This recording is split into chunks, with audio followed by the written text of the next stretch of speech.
Welcome, everyone, to another episode of the Medfield College Film Society.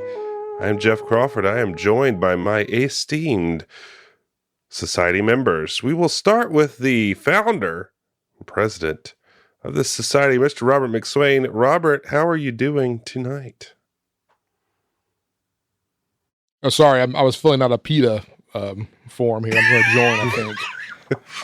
You've had enough? I'll put that off to the side for now. Well, I'll pick it up after the episode's over. But yeah. Pull up to the Ron Miller residence. I think sirens we are flashing. Fully part of the problem at this point, a few seasons in. Maybe a turn would be just what the doctor ordered. We're going to go up to the mountains of North Carolina. Mr. Andy Brown, how are you doing tonight, Andy? Oh, fellas, we watched another movie. Yep, that's a fact. We're really raking them in at this point. It was all on the screen there. And there was acting, and every bit of it was up there on the screen. The pictures were moving. There was sound. We are really deep into the season. Can you tell? Doesn't it feel like this season's been going on for a while, right, Andy? Absolutely. All right.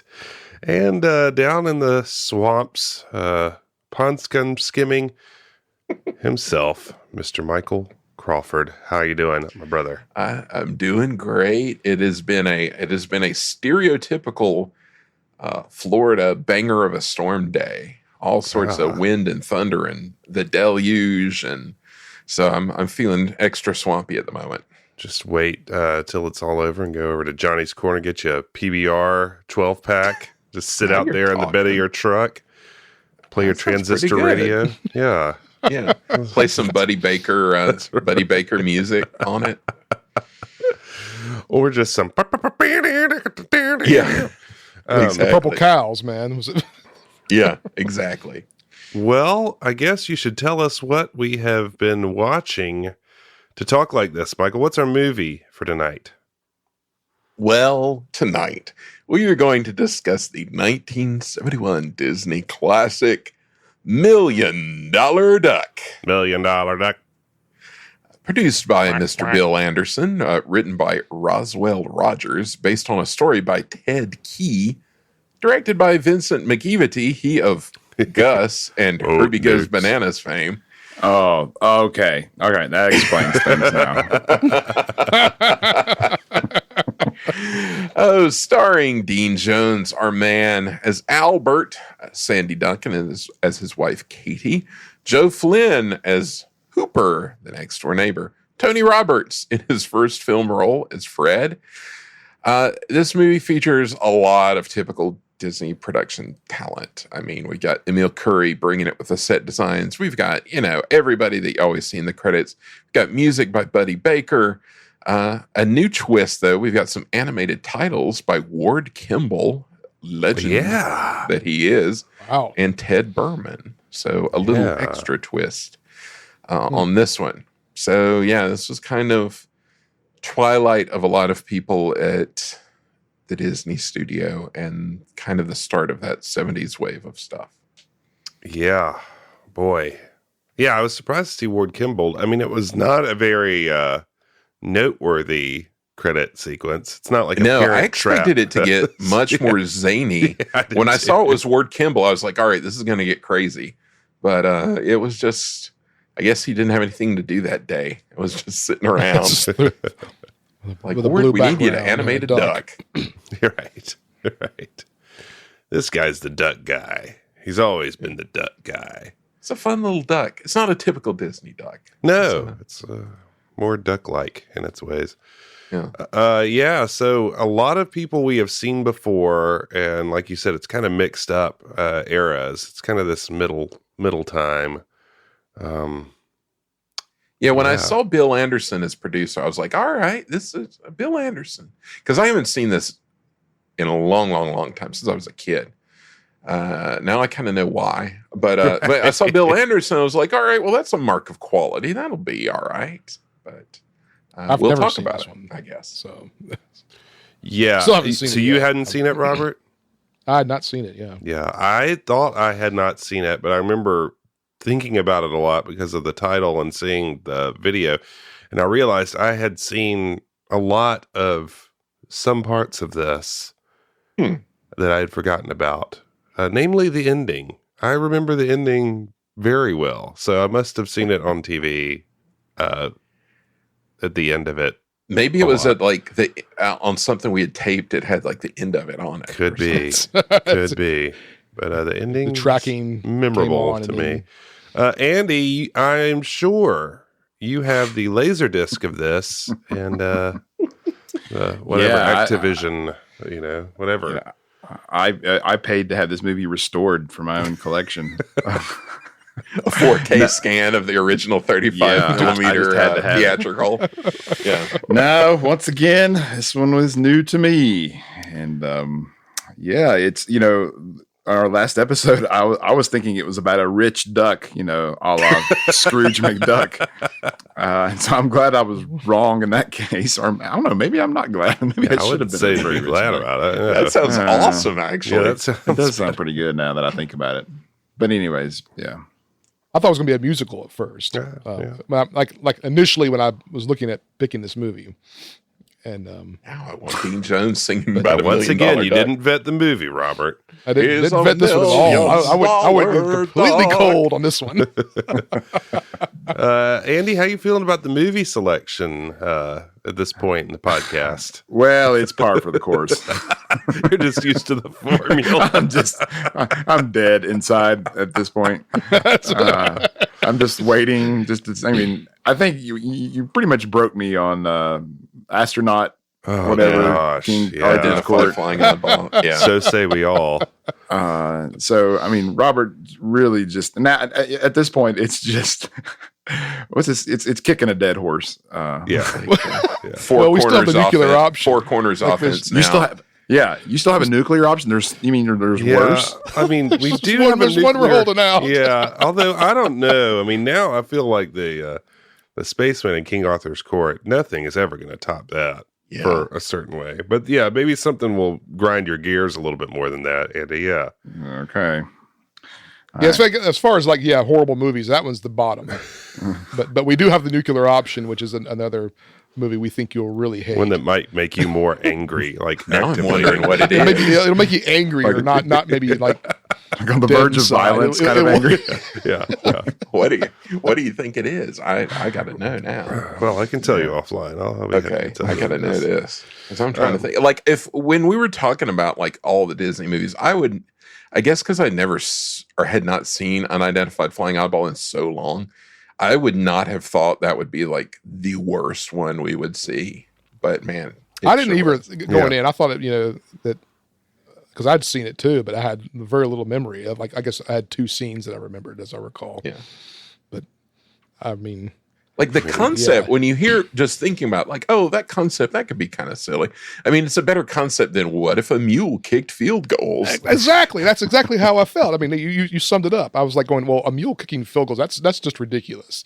A spaceman in King Arthur's Court, that could be hilarious, right? Could be. Nope.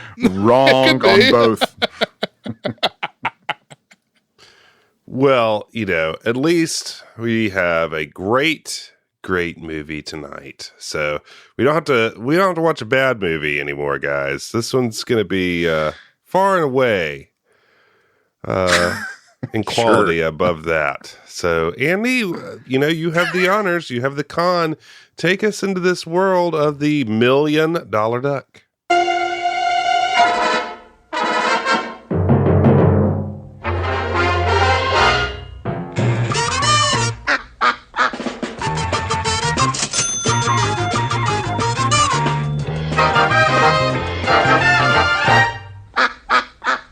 Buena Vista Distribution Company Incorporated. It's all about the first few measures of this opening score, and it sounds like an action flick. I'm ready for a $1 Million Duck action flick, or even like a Mission Impossible. Yeah. But then the kazoos kick in and dash my hopes. Boy, this music jumps right out at you.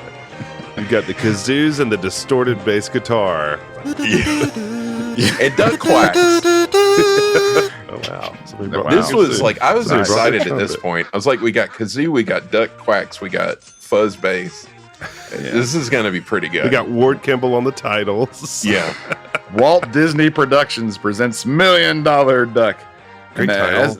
As the opening credits roll, the sounds of an old-timey cash register ring. An animated duck lines up 6 very large eggs on their side. And then when they're turned upright, they're revealed to be like zeros behind the one, spelling out $1 million. Very clever. And they turn gold color. And then we open on our fan favorite actor, Dean Jones, who, I just realized, I think Dean plays the same character in every movie that he's ever done. Yeah. No. I was thinking that too during this movie. I was Although- like, there's a lot of similar beats. Yeah. I mean, although I have to say his hair are remarkably fluffy in this one compared to Yeah, his hair was a little off. His wardrobe wasn't quite. Yeah, the wardrobe is There. way off in this one. I'm That's so glad method you acting. commented on the hair because I didn't even know how to describe the difference, but it was It's like frizzy. a low flow shower head from Seinfeld hair. A lot of split ends for Dean. It's not, this is odd. Yeah, He was so on hair and makeup in this one. Nobody. well, Dean plays Professor Albert Dooley in this film, and Albert is going through the stack of late bills. One's Another Yeah. Dean Jones trope. Yeah, the that's bills. right. Yeah. the bills, and one's so late it just says please, which made me That was my favorite. Come on, please. please pay me. I actually laughed at that. Yeah. I did too. Stressed out about it all, Albert leans back in his chair and gazes upon his diploma from, I thought it said Norton College, class of 1959. And Real his, small diploma. yeah, very know. basic diploma. Yeah. With his student most likely to succeed superlative. And then he kind of goes like this. What would you call that, Robert? The way it's like like blended together with that flashback that he kind of. I was reminiscent. wondering how how I would describe that too. I mean, it's sort of like an overlay or just the beginning, my friends. Double exposure kind of. It was kind of hard to see. Double exposure overlay. okay, there you that's what go. I would call it. Yeah. Yeah, and so Albert's having a flashback, receiving his diploma, while his wife Katie, who's played by Sandy Duncan, just runs up and hugs his neck, saying, "You lovely big success." And after Albert strolled down memory lane is soon interrupted by his son Jimmy and his buddy Eddie. Now, let me just say, Eddie. Man, Eddie's Eddie. all business. Oh I man, this thought guy's a of Michael sociopath. immediately when I saw Eddie. I thought that's He's got one no of time for Michael's favorite shenanigans. Disney I was- characters. Dying. I was like, at this point, I was like, this movie is going to be great because we had the bills, we had the crazy flashback, then we have this demonic ginger kid. I'm gonna kill you, Dean Jones. You need the that kid walk around character at Disney World to sign your autograph book, Michael. The cutaways to him, the fact that they kept doing like real brief cutaways. That's right. It's amazing. They knew what they had. Oh yeah, this kid is just pouring it on. I'm telling you what, that kid comes by that naturally. You don't learn that face. No, Yeah. it's method. Jimmy's holding a cute puppy, saying that Eddie's going to give him to him for, $50. Well, Albert is shocked by the price and tries to reason with Eddie, but Eddie ain't having it. The kid stonewalled him, dude. That's what I was thinking of. Lebowski. Well, and like Dean's kid is this like 1970s gravel voiced Whittle kid, Yeah. but always with Yeah. like the gravel voice. Oh man, his teeth too. He did not ever brush his teeth. Probably. They couldn't afford teeth. That's true. Well, the sad and disappointed Jimmy hands back the puppy and runs off. Well, meanwhile, wife and mom Katie is in the kitchen and she's grooving to some tunes and working hard through a cookbook to make some homemade applesauce. But when she's looking away to grab some cinnamon, the cooling fan nearby blows and turns the pages of the cookbook and without her even noticing. And upon her return, she doesn't miss a beat and continues adding ingredients, but now from the wrong recipe. And she ends up adding things like mustard and curry powder and garlic. Now, Katie doesn't seem to be like the sharpest tool in the shed. Oh boy. Because she's just adding them and she doesn't even doesn't even think that would sound strange for that particular recipe. But she just keeps kind of plowing ahead. They spend a lot of time on this gag, building it up. Yeah. And it's like, oh, is the payoff going to be that it tastes bad? Probably. Yeah, you can see it coming a mile away. My most prolific note for this movie, which appears for the first time here in my notes in all caps, is "Women be dumb." Yep, pretty which much is my recurring note throughout the movie. They're making an excuse for her to be a little bit flighty. They have a couple of psychedelic posters in the background. I love those posters. Yeah. So maybe she, experimented with lysergic acid. I thought they were psychedelic as well. I thought they were like, blacklight posters or something. But you actually, in another scene later, you see that they're just like ingredients and like caloric intake posters. And there's one that has like a brownies. cartoon. It's got a cartoon cow and a cartoon pig with the cuts of meat like outlined and on like psychedelic cartoon animals. I love these posters. They are. And then there are these two in the kitchen. Then there's one in their like dining room nook that has calories on top. Yeah, that's the and one. it's just calories of stuff, but they're like psychedelic. It's so weird. Well, and then there's like this kind of turn of the century like oven or whatever, like this really It's like has retro a lid on oven and it. like wrought iron furniture. So it's an interesting. Although I do have to give combination. major props to them for having curry powder on hand. Yeah. in I was 1971. I was going to say the same Aggressive. thing. Like She's like, okay. she knew her way around the kitchen you, because she was man. like, "Oh, curry, yeah, it's right here." She had spent some time in San Francisco. That's all I gotta say. Well, Albert calls for her and he comes in and he turns off the music, which we find out was Herman and the Purple Cows. Which also we have to mention again, the transistor radio trope of these movies. It's always in there with the radio being like the kids' music, and it's like really loud, and somebody like turn that off. So look out for that in future movies, some of which I know we are doing later. It's it's I there just a love lot. that they. I noticed the music playing because it's so of this era in Disney movies. They've always got to have that. But the fact that they give it a name, she's like, it's Herman and the Purple Cows, and DJ says, "Yeah, I don't doubt it." Let me ask you this. If the parks had Herman and the Purple Cows somewhere, where would they be? I know where. I mean, they'd be in the Tomorrowland Terrace with the rising stage. Yep. Yep. Absolutely. There's no question. And that kid, that stone-faced kid standing off to the side. It's like their hype man. It's their agent. manager. He's the agent. Oh, man. I'll There needs also to be an point internet out that Dean's father-son relationship is indicated just in that first scene of them. It's kind of a preview for the Walt Disney World special that we saw with him and Ricky Schroeder. Oh, that's I was true. totally thinking that. Like, just how many years is it until It was 10 years later. It's like they 10 needed years to later, have a 10 song, short years like later. a musical number about their misunderstandings. Oh, boy. Right. I was going to say there needs to be an internet radio station that plays this music, though. Oh, man. I'd be so into that. I mean, I would love that. That would drive my wife nuts if I cleaned the kitchen to that. So, I'll see if I can find some for you. I think I got some. Yeah, but I work can- on that for me. Put a Spotify playlist of that stuff. Yeah. That'd be great.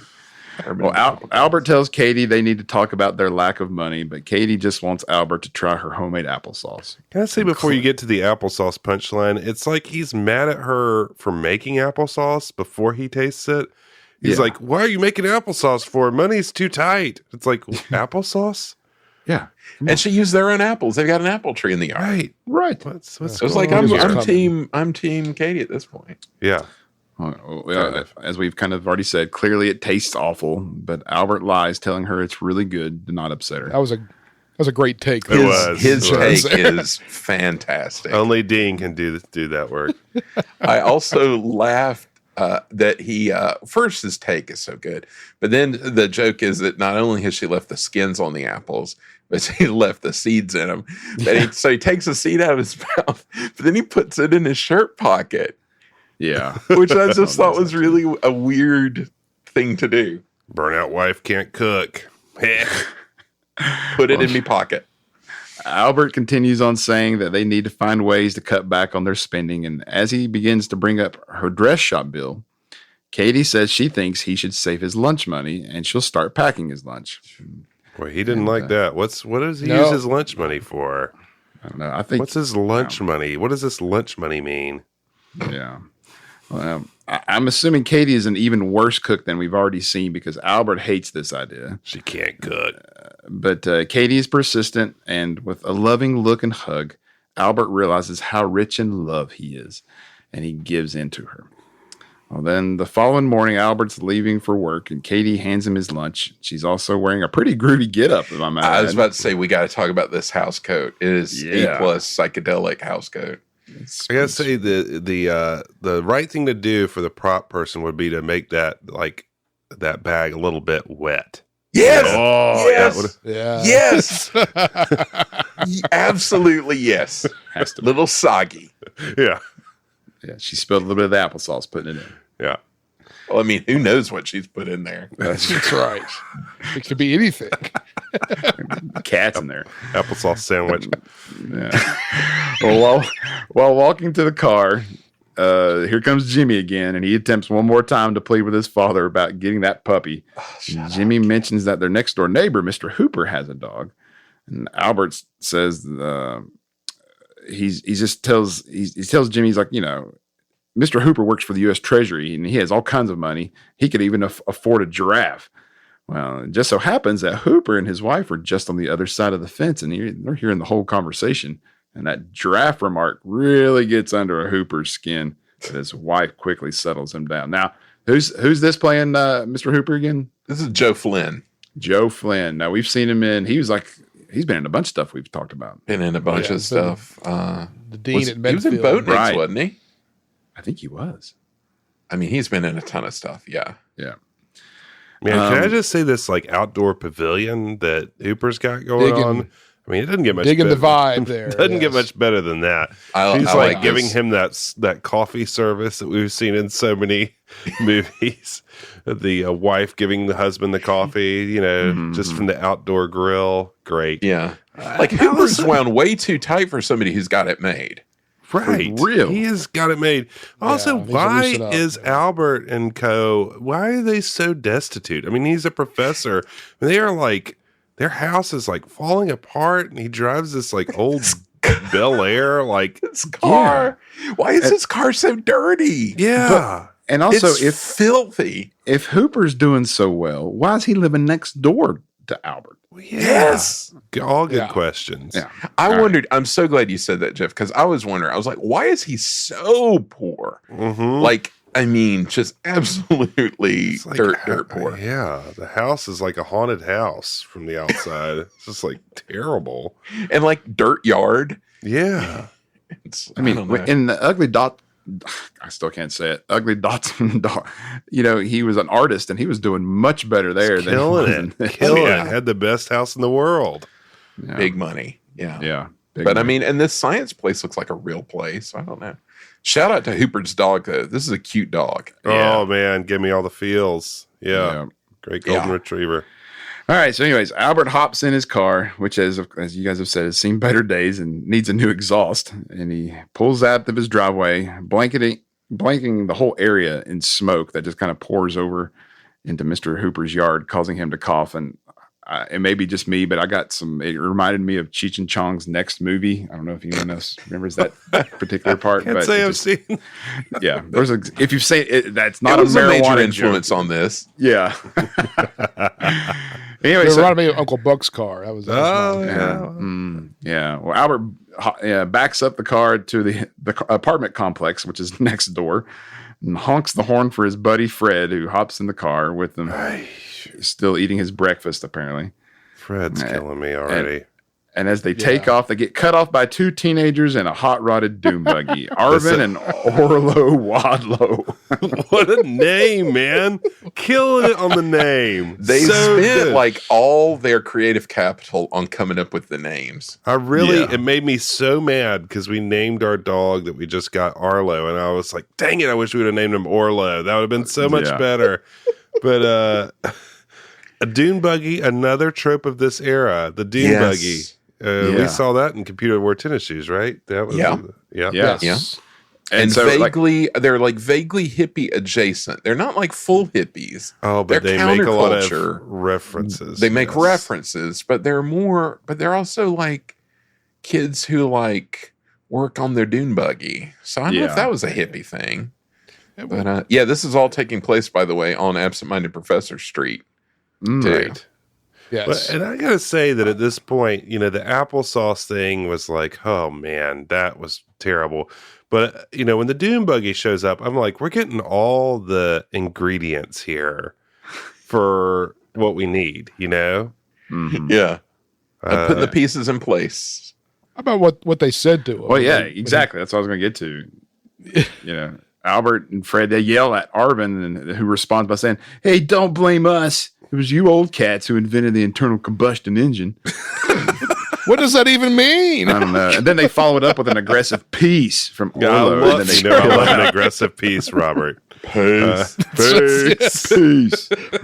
Peace. That was really early for the aggressive piece. Yeah, it was. Peace.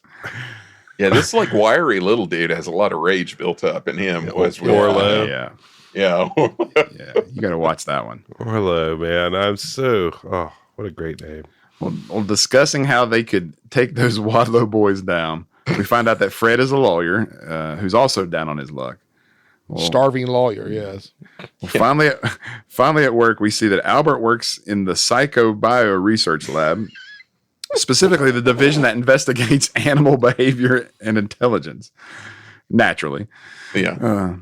And Albert greets all the research animals in their cages and tosses his lunch bag that his wife made for him in the trash. And when his back is turned, one of the chimpanzees is able to reach it and pull it out of the trash and begins to rumble through it.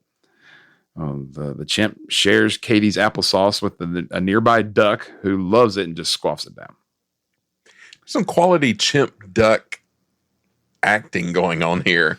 Like some chimp duck interplay. You don't often see a chimp and a duck playing a scene together. Well, we should throw it to Robert. What do you think about the acting in this scene, Robert? I thought the chip seemed like he was going for a little too much there. He needed to take it down a little bit. But the duck was spot on. I was really impressed with the duck's acting. But again, you get a chimp and a duck. Again, I'm feeling like we are checking off all we need here. Like this is like continuing on. Monkeys are funny. Yeah, they do crazy And this one's things. in like a prison cage, though. It's not. It's very depressing. There's a line here that's Absolutely really depressing. ominous. I don't know if we're going to get to it in a second, but what does he say? The chimp is nervous about the tests. I mean, that just feels. He's like in a pirate lockbox, like a wrought iron cage. Yeah, what is going on here? Yeah, it's not good vibes coming out of this room. Well, soon Albert's boss, Dr. Gottlieb, I guess that's how you say his name, Gottlieb comes in saying that Albert is putting them behind schedule with his lack of test progress. And Albert goes to get the duck, but Dr. Gottlieb says no to that on the account that the previous tests have already shown that the duck is a moron.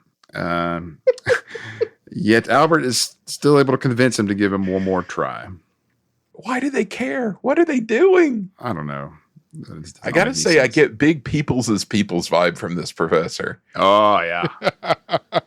Also, why is this professor so sweaty? Did you notice this? Oh, I noticed it. In every shot, he is just drenched in sweat. He's under a lot of pressure, I guess. I guess so. That is a theme, though. There are a lot of sweaty older dudes in this movie. It's weird. Yeah. In the laboratory, other animals are being used to conduct intelligence tests.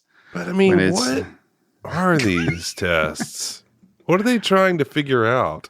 They get so mad at the animals when they don't do it right. For not doing well. Oh, I mean, that's part of the science is some do well and some don't, and you figure out why. Right. And it's usually, you're supposed to be very unbiased about it all, but they seem very biased about every single thing that they do, and it's not very scientific at all. But I don't understand what the objective is, but it did make me already, before anything else happened, this made me be like, you know what? I'd like to see what Marvel would do with this property. $1 million Howard Duck. Howard the Duck. Yeah. Oh, man. Well, so they've got the duck here, and Dr. Gottlieb, he puts the duck on the easiest test that they have, which apparently the duck has already failed 49 times. And this time's no different. But then after failing this final time, the poor duck lays an egg, which Dr. Gottlieb throws in the trash, and we see it just spider like a normal egg. Don't do that in the trash. That's nasty. And why are you throwing the egg? You don't throw the egg in the trash like that. That's gross. Well, what else would he do with it? I mean, don't like splatter it. Oh, yeah. Okay. All right. Well, while Albert tries again to plead with the researcher that this was indeed an actual result, the duck finds a way out of the lab and just wanders across the hall to the radiology lab, where two other scientists are working with gamma rays of all things. The camera pan to the radioactive sign. Mm-hmm. So good. It made me laugh. and so you have one of the scientists is black and the other is white, and I think the white scientist calls him Frisbee. Did you guys hear this? All right, Frisbee, what are we working on today? I was like, that's another great name. Yeah. But anyways, the duck wanders into the experiment and ends up getting hit with some of those gamma rays they were talking about. This, like, the TV view of science things happening, like on their little monitor thing, is so good because they've got like an animated like spotlight, and there are like things on a conveyor belt going by, like sciencey things into this animated spotlight. Yeah. Oh, it's so good. It's blooping It's and blopping amazing. and all kinds of science sounds and all that good stuff. What kind of institution is this? It seems very, they don't seem to have many standards. Do they say the name of the college? No. I don't think Well, they it do. could be the alma mater, maybe. It might be. Oh, maybe. Yeah. Missed Medfield opportunity, I'll tell you that. Oh, yeah. Definitely. This is right up Medfield's alley. Well, Albert is looking for the duck, and he's reunited with it when the other radiology professor hands him over. Yep, he just hands over a radioactive duck. Doesn't seem smart. They're like, he took no some harm. radiation, but it'll be fine. Super cavalier. Just a little jolt of radiation. That's all. Again, Marvel, man. This is so Marvel. I mean, gamma And- rays are Marvel bread and butter. Could there be a Medfield Marvel thing? You know? Origin story. Reed Richards is a professor at Medfield. Yeah. That's fantastic. There was a line when the duck ate the applesauce that I enjoyed from Dean, where Dean comes over and is like, yeah, though. It's like, I knew you were weird, but that's ridiculous. Just the way he delivered the line it was really funny to me. Yeah, so they hands over this radioactive duck, and which doesn't seem smart. And what also doesn't seem smart is to take that radioactive duck home with you and give it to your kid, which is exactly what Albert does. Jimmy says that he doesn't want a duck, and Katie kind of agrees with him, saying, Albert, Jimmy really wants that puppy. But Albert says that he didn't bring the duck home to be a pet, but more or less just to save its life and find a home for him or her. They kind of go keep back and calling forth. it him, which is so weird to me because It is weird. It's not. Right. They switch it up though. Yeah, they do. Eventually, they start calling her. But like in this scene, it's all him, which I just thought was so strange. Yeah, and so, but then apparently there's a farmer who comes around, and they're like, "Why don't you, give them to the farmer who sells those vegetables?" And they're like, "Okay." Well, however, Jimmy and the duck have already taken to each other, and Jimmy decides to name the female duck Charlie. Later that be evening, right. Kind of hung up on the name Charlie. Charlie Yeah. Baltimore. he is hungry. There's a weird choice here by the director. Like he keeps doing, and he only seems like he does it with Katie, and she keeps doing like these takes, like turn takes. Yeah. Like where she's looking off camera and then she turns to camera to Maybe address. because her hair was so bouncy, they really wanted to lean into that. She did it like 3 or 4 times. Like and every time it felt so like out of like weird, but yeah. Sandy Duncan looks like an jumped out at me. animatronic to me. She looks She like an really animatronic. does look, yeah, that's She's true. like a Mark Davis audio animatronic drawing come to life. Well, later that evening, while setting the places for dinner, Katie says, "Albert, I was just thinking," and then pauses, and then Dean Jones gives a great, "Well, good for you" line that cracked me up. So Which hot spot. it almost felt like improv. Yeah. And they just like, "Oh, that's great. Keep it in there." Katie thinks that they should trade the duck for a puppy, but then backs away from her idea with a passive aggressive, "I'm sure you'll solve it." Albert doesn't know what it is and digs at her some more. And Katie thinks that there's a generation gap that he's creating between he and Jimmy over this whole puppy thing. And I'm not even sure what that means. Well, it means that the Disney people are so out of touch with their counterculture, and they're like, they've heard this term generation gap, and they're like, oh yeah, put this in there too. It's timely, but we're not going to use it today's youth in the right way. Rough. But by the way, Albert has a chess book out, and this chessboard, he's looking at the moves he could make, which I thought was amazing. This is a manly chessboard too. These are like enormous, rough-hewn pieces. Yeah, true. It's very, very large. Well, soon Jimmy is yelling for help, and his dad, he's yelling, "Help, Dad, help!" And he's going to kill Charlie. And Albert and Katie run out to find Charlie has gotten into their neighbor Mr. Hooper's swimming pool, and Hooper's trying to forcibly get him out. And they use the pool skimmer to get the duck out, but then Hooper's dog breaks through the screen door in the house and starts chasing him.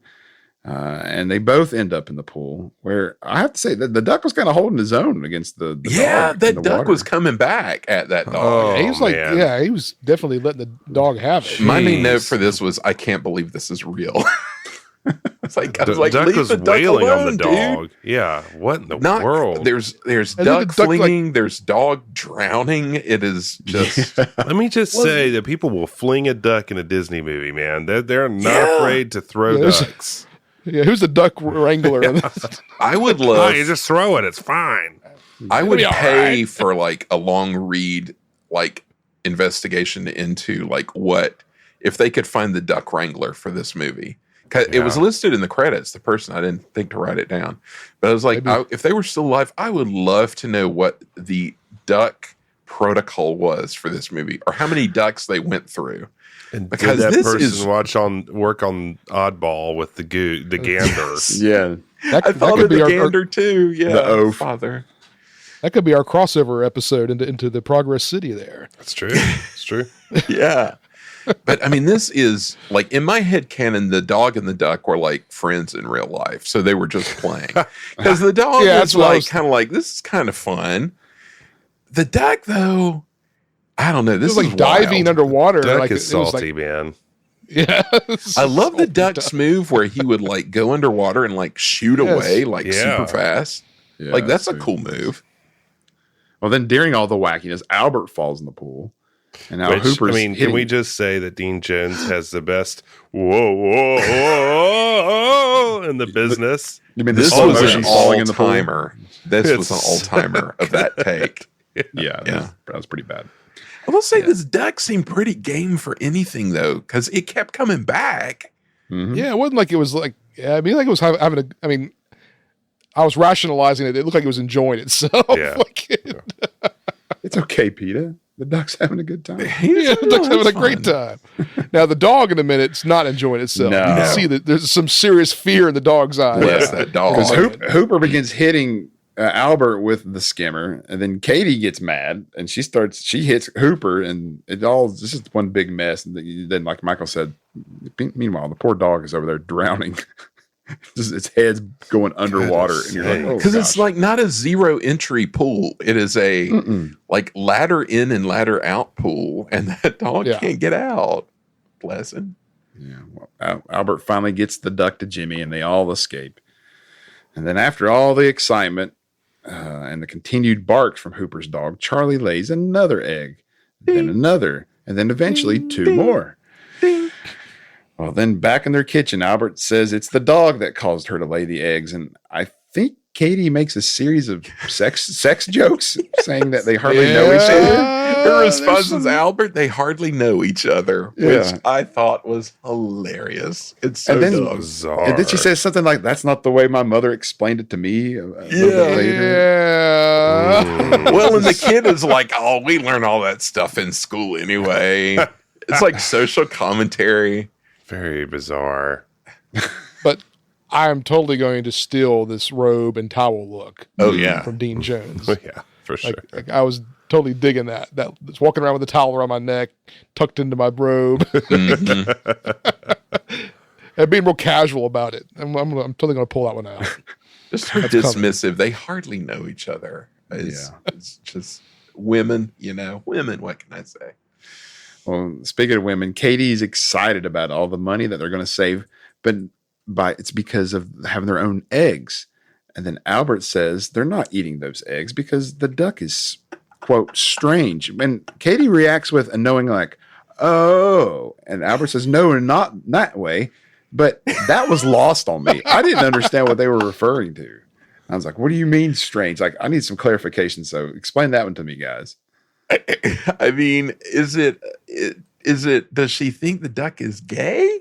See, that's okay. Yeah. That's where my mind was too.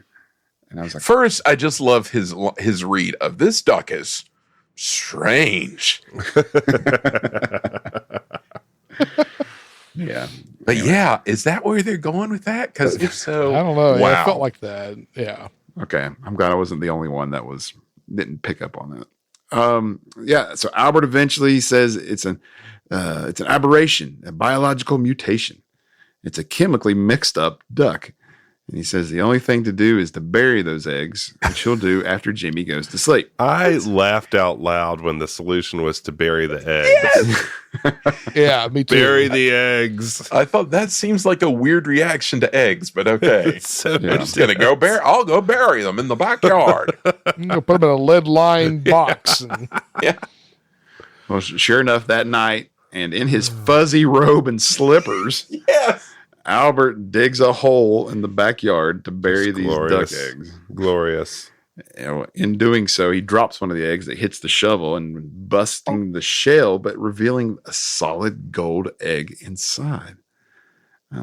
His friend and neighbor, Fred, just happens to be walking into the backyard of the apartment complex next door at this late night hour. He sees what Albert's up to, and he questions him on it. There's an amazing musical cue when he gets caught by Fred looking at the egg. And it's like this horn Yes. stab, but there's like this huge delay on it. So it's like, burr, burr, burr, burr, burr, burr. It's like, what? So Albert- intense. Like Albert slasher says movie. he's just digging for night crawlers. Then Fred notices the eggs, and he quips, well, they certainly lay big eggs. And then he says, go to bed, Albert. You're a nut. And then he walks off. And Albert raises How does the that golden. guy have beef now? Yeah. Gives him a ride every day. Albert raises the golden egg to the light of his flashlight and marvels. And oh boy, guys, this thing's just getting interesting. So I can't wait to see what happens in Act 2.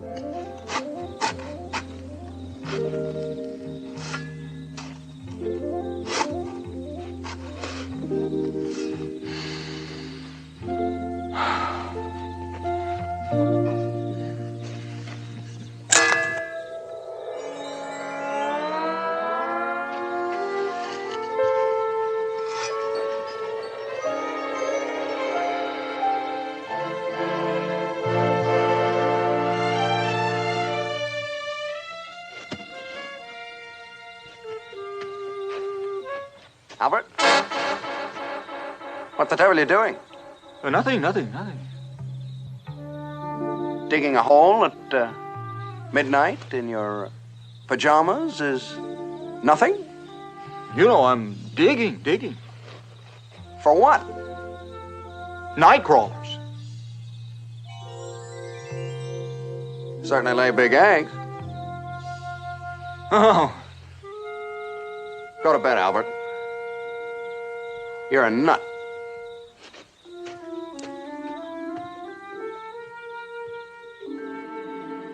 In the lab, Albert has his golden egg yolk, and he's doing what I would assume is a test to see what it is. We get a nice triangle cue again as he drops some aqua regina. Is that how you say that? I guess Sure. I didn't even notice. Yeah. You know, it's the stuff that you use to dissolve to check if gold egg dissolves. is real. Yeah. Yeah, everyone knows that, right? I mean, it's I got it's a some common- under the sink, I think, out there. Yeah, I keep some around the house. Dr. Gottlieb comes in and duly suggests that radiation can transform an organic object into inorganic. And his colleague, I can't pronounce his last name, confidently says that anything is possible in science. Something that doesn't seem true. Yeah. Alchemy. He's like, oh, the Swiss place at the turn of the century, they did something. I was like, did they turn an egg into gold, though? Because I doubt it. Yeah, he just casually pulls a book off the shelf from Dr. Schwartz. Yeah. Used an egg and changed the eggs, the yolk into something else, which, is what is happening here. So after some awkward laughing, the doc says he needs to check the IQ of the chimp who's scoring 140. Was that real, or is he just being, I assume he's being sarcastic because Who knows? I don't know what's real and sarcastic anymore at this point. Albert snags the book and goes for a drive and ends up at the Disney Studios. Yeah. But I just say that Yep. Albert, during that whole scene, was kind of like bloodshot eyes, really doing this amazing, could be perceived as going kind of nuts. Dean Jones playing Albert, pretty funny. Yeah, it's kind of like, it's like sort of unhinged. legs crossed, rocking back and forth, like chewing on your fingernails, kind of like, Right. is it gold? Is it real? Is it real? So on the Disney Studios, which happens to house an Ajax testing lab and Yes. chemical metallurgical analysis facility, Farley Upchurch walks out and informs them that the metal is wild. Which wild stuff. That's kind of how he says it. In Farley Upchurch, Andy, did you catch that reference there? I did. It's also Luke Jensen, Yeah. who steals cows from the Andy Griffith Show. A lot of these interiors in this movie have big Mayberry vibes, like late Oh, yeah. period Mayberry vibes for me. RFD vibes. Yeah. He's found traces of apple peel and garlic, but it's still pure gold, which how is it pure gold with apple peels in it? But whatever. Albert shares the news with his shady lawyer friend, Fred. And we get another run in with the kids in the dune buggy, and Mr. Hooper is trying to relax after another rough day at the Treasury Department. But the kids actually in an actual location neighborhood this time. It was not on the back lot. It was in a real place. I was like, that's an achievement. The dark-haired kid, I can't remember his name, but that guy grew up. He's now like a famous TV director. He's directed many episodes of Sopranos and Game of Thrones. Really? Really? Yeah, I can't remember the guy's name, but yeah, you should look him up. I hope he drives to work every day in his dune buggy.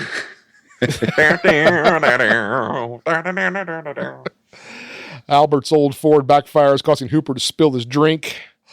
How many times can we do this gag? Over. It's and coming over some again. more. Plenty more, yeah. That's right. It's not the last time. So yeah, we've kind of touched on this, but whoever wrote Sandy Duncan's character really whiffed. We're getting some rough territory here with her. Albert gets home to the news that his lovely wife, Katie, has given the duck away to a farmer. However, after some shaking at the hands of Albert, Yeah, that she wasn't remembers that she keeps her addresses in the cookie jar, which makes perfect sense. I was waiting for him to Whew, just that slap scene her, was- kind of like in That was kind of like where he was going with it. yeah. What's the matter with you? I mean, it's probably good she's not making cookies for the cookie jar, to tell you the truth. That's true. Hooper is walking back outside with a fresh glass of tea. This time, I will not spill the tea. Albert and Fred hop in, backfire, and spill take. Like a Family Guy joke. Again. I'm not going to spill my tea this time. Oh, no. It is. Yeah, that's true. At the farm, Albert shells out $5 to get the duck, and we get a very Hitchcock-esque shot of hundreds of alike ducks' heads moving around as Katie and Jimmy wade through the duck necks looking for Charlie. Man, Awesome. you couldn't pay me to get in the middle of those ducks. Yeah, the bird Can you flew everywhere. imagine crawling around in that No. duck pen? That No, is I can't. nasty. I just would not do it. I was like, Dean Also, Jones, Fred- you don't have to do this. No, absolutely not. Also, shout out to Arthur Honeycutt as the farmer. Played Yeah. Bull from El Dorado. That was fantastic. Albert and Fred start barking to try to trigger Charlie to lay an egg. Jimmy does something I could easily see my kids doing and leaves the gate open. This freaking That's all- kid. I got so mad at this. I was like, you freaking idiot. What are you doing? Any kid would do that, man. Ugh, yes. Yeah, that's yeah. Just freaking. Ugh. All the ducks make a beeline for the pond. Golden Oak, man. Yeah, looking nice. Several pratfalls later and some good old farm talking. The critters are running around amuck. It's a dangerous pratfall, though. Fred, like, takes a fall Yeah, that, like, Fred really- could have broken his neck. It's like on a little submerged bridge. yeah. Yeah. So it's like slips on wet wood and goes in. Yeah. Fred's very strange.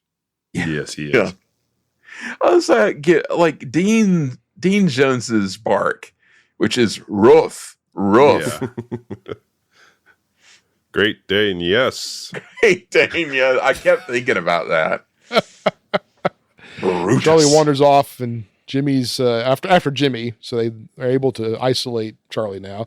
They ditch the farmer and bark at Charlie until we get a nice triangle cue. And The ding noise when that lays an egg kills me.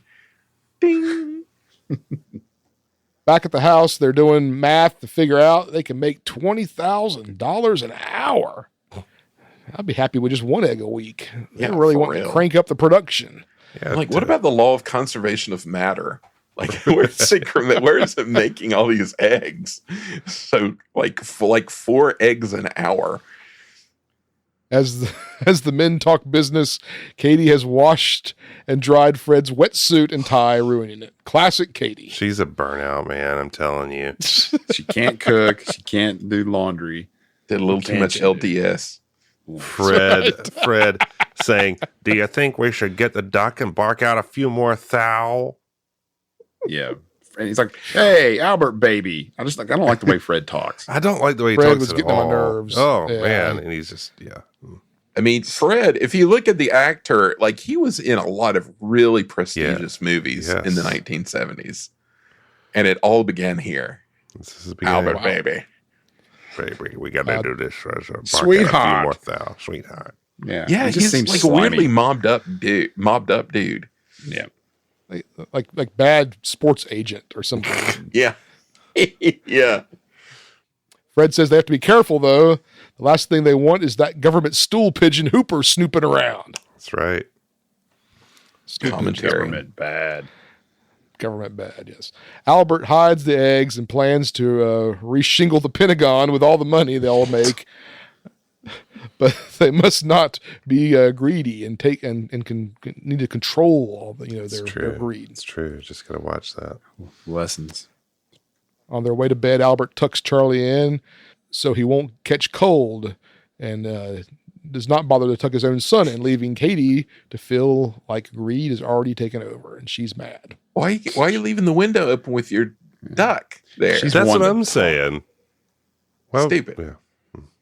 Yeah, but Next day, also, I was Katie's gonna- dealing- exactly. I was going to Okay. say she's one to talk though. I mean, because we're about to see. Oh, yeah. Yeah. Next day, Katie's dealing with some bad checks, and Katie, being Katie, she takes a gold egg to the bank and tried to deposit the egg, of course. This is just painful. The bank guy tells her to take it to the refinery. She just hops down the street to the local gold refinery and grabs a nice fat check. Which was called the United Refinery Company, which I like. You missed the snooty banker who thank you. narked on her to the bank head. Yes. The security guard. It's really, really. I mean, great there's a extra lot. role. I mean, first, she's floating bad checks, for one thing. That to begin with. Passing bad checks all over Second, town. she thinks she can go to the bank with a gold egg and deposit it. Because and she it's- wrote a deposit Show slip. deposit slip for it. She's like, surely you recognize that. And also big Latter-day Mayberry vibes from this bank also. Oh, yeah, but yes. No. like yeah. when she goes back to Dean, it's like, how has he not murdered her? Like, I just went to the bank and they wouldn't take the egg. So Albert is not too excited about Katie's antics. Fred walks in and is all right with the refinery game because they had a license. If they need a license to handle gold, plus if they keep it at their house, they could get 10 years in the jug for hoarding gold. Yeah, I don't know how accurate like any of this is. I assume I probably would not. say probably not. Who knew there were so many regulations for gold? Gold laws are really weird, man. Can't have gold. The government's going to take all your gold. It seems very Ron Swanson-esque. Yeah, all this totally gold written by Ron Swanson. that's buried and in Walt an Disney. undisclosed location. Like hide it in the crawl space to keep the government from seizing your gold bullion that you're keeping around. Yeah, I wondered because I mean I know things were different back then. I don't know when. I don't follow gold standard conspiracy mongering or anything, but yeah, all their like they go into rules and regulations a lot, and it all seems very strange to me. So good old dumb Katie, who goes around blabbing her mouth, is the perfect cover because no one is going to lock up Katie because she's a dingbat. I love that the plot, their entire plot, hinges on the fact that Katie is a moron. Yeah. They're like, "Oh, you're true. an idiot. We didn't think of that. We just send you around. Everybody will just laugh at you because you're so stupid, and we can get away with it." So just how many gold refineries are in Southern California? Clearly a lot. there's- Many. The greater Medfield area gold region. After she drops off a bunch of gold, the refinery that keeps the Treasury Department on speed dial phones, lets them know that there's a bunch of gold eggs coming in. But he didn't just phone him and say there's a bunch of eggs coming. He's like, hey, this is so-and-so, as if they know exactly who that is. Yeah. Like he's somebody. Like Treasury Department, very active in this area. I don't get why all these narc people care where the gold comes from. You got your gold. Yeah, who cares? Yeah. Just make your dago money. Maybe they have regulations on how the gold comes Clearly in. they gotta do, follow. yeah. It's a lot of government red tape around A here. lot of Gold. government overreach. Maybe Big Gold had something to do with this movie, and they wanted to make sure. Katie heads to the next refinery and on to the next, and they all pick up the phone and do the Yeah. same. I love it's kind of like a nefarious beat. They're like, better call this number. Call It's like, it's the funny at Treasury first, Department. but when I think about it, maybe there's something off here. Because they all kind of they do their like laugh, and then they're like, wait a minute. So meanwhile, Albert's checking out a Thorndike special down at the local dealership. Yeah. Yeah. Back at It wasn't an actual Thorn. I looked it up. It wasn't a Thorndike. was it special, not? but I thought it. Well, I thought Me surely too. it is. It looks It's the just same like car. it. Yeah. because there were similarities. The Thorndike special was made in the U.S. By a small car company. This was like an Italian. Yeah. I looked it up, but it was a weird Italian company that's Looks just like it though. Oh, and, Yeah. and Bernard Fox. as the Bernard car Fox salesman. as an Amazing. just like uncredited like Amazing. bit. Malcolm Merriweather himself. So I was so excited to see him, but they should have gotten David Tomlinson to be Thorndike. Absolutely. That'd have been great. Just dropping into the Thorndike because it looked just. I mean, it was same vibe. Totally. Same vibe.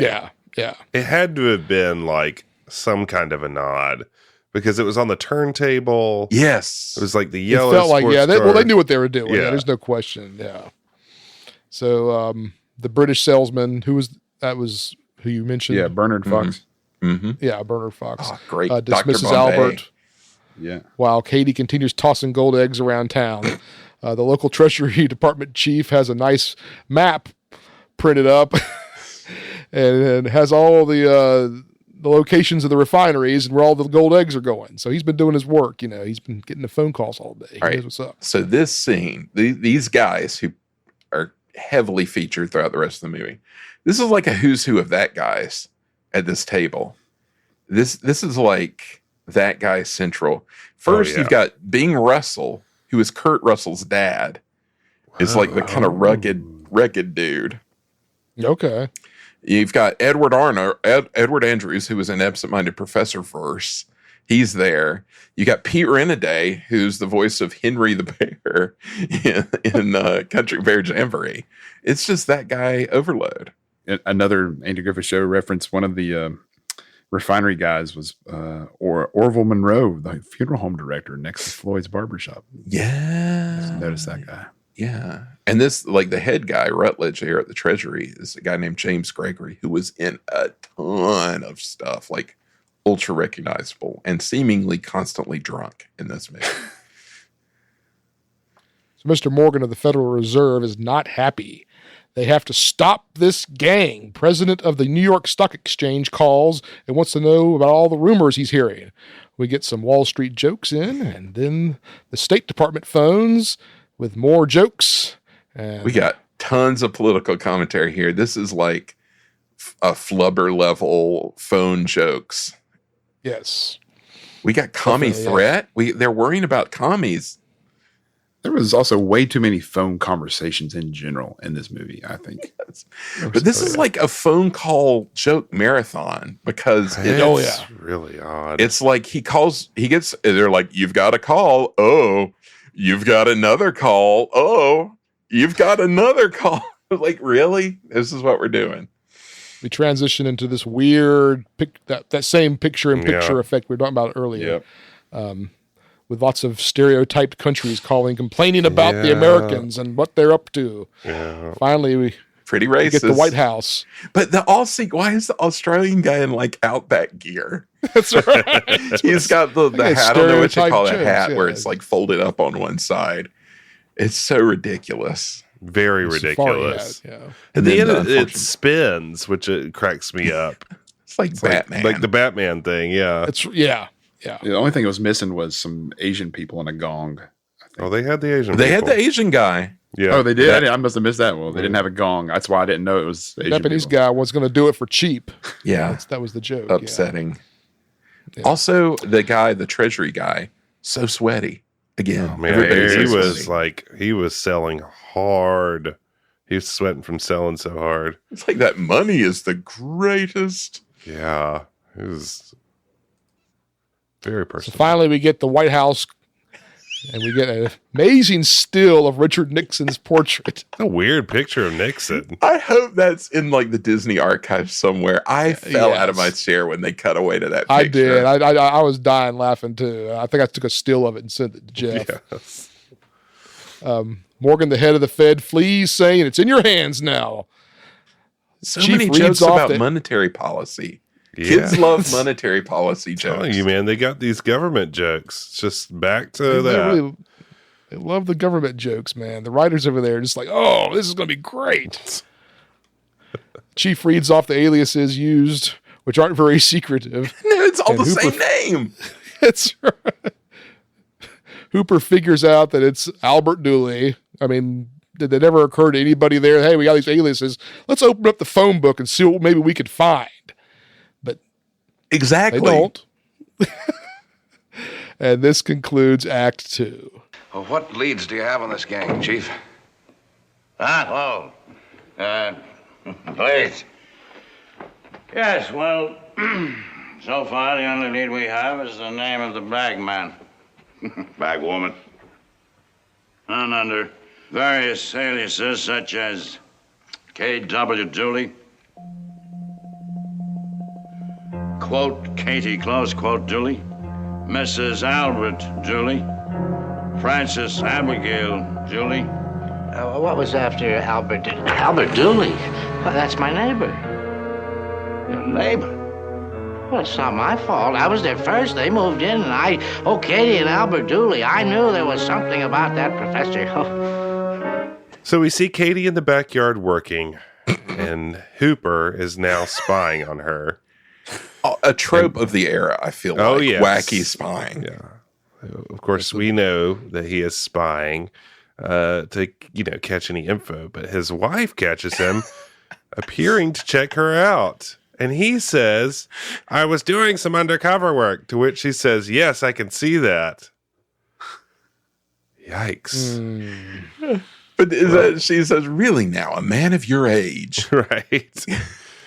Oh, well, Albert shows up in his hoopty, and Hooper runs around and enthusiastically greets him, very friendly. Albert's confused, particularly because Hooper is in his boxers and socks. I guess he was just planning on spying from the torso up. Let's see. And like black socks and like office socks. shoes, like work shoes. Why not? Well, Albert's on to Hooper. He's convinced that he's out to get him now, right as Fred shows up in the yellow car that Albert was looking for. So Fred has bought the Thorndike special. Albert proceeds to yell about how they weren't supposed to spend money, which is odd considering he was suspicious about being spied on just 1 minute previous. Yes. Fred suggests making the company name Dooley's Wrought Iron Sauna Baths, which, I mean, I am taking with me for a long time. I loved it. In order to keep the heat down. If I ever incorporate, I'm going to use that name. Wrought Iron Sauna Baths. It's perfect. Albert. Don't want to share. No, it's guaranteed You tax sure? write-off. Yeah. Albert tells him he thinks that Hooper is suspicious. And more than that, he doesn't know the element the duck was radiated with. So he doesn't know the half-life, i.e. maybe soon the gold may run out. Some more science here. The half-life of, We cut to Jimmy with the duck and the Wadlow boys in their garage. This place is a funky pad, if ever there was one. This is another scene where you need to have that music playing. Yeah, they really should have. Well, they get it on eventually. Yeah. Jimmy is trying to electrocute himself on the battery, putting the wrench. What? This kid. That hurt. Ouch. Ow. Well, Charlie climbs up on the battery and starts glowing green for some reason. What? I don't understand any of that. Maybe that's why Marvel, Jimmy's man. voice is so Marvel. gravelly. He's been shocked so many times. Poke this I battery laughed with a so wrench. hard at the green duck, the green glowing duck. It's funny because it happened once and then like they didn't hang a lantern on it to begin with. It just kind of like threw it in there. And it's like, But the fact that it happens silently, there's no like sound. It's just glowing duck, no sound.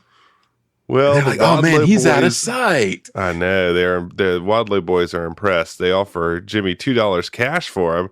Jimmy says no sell, and then the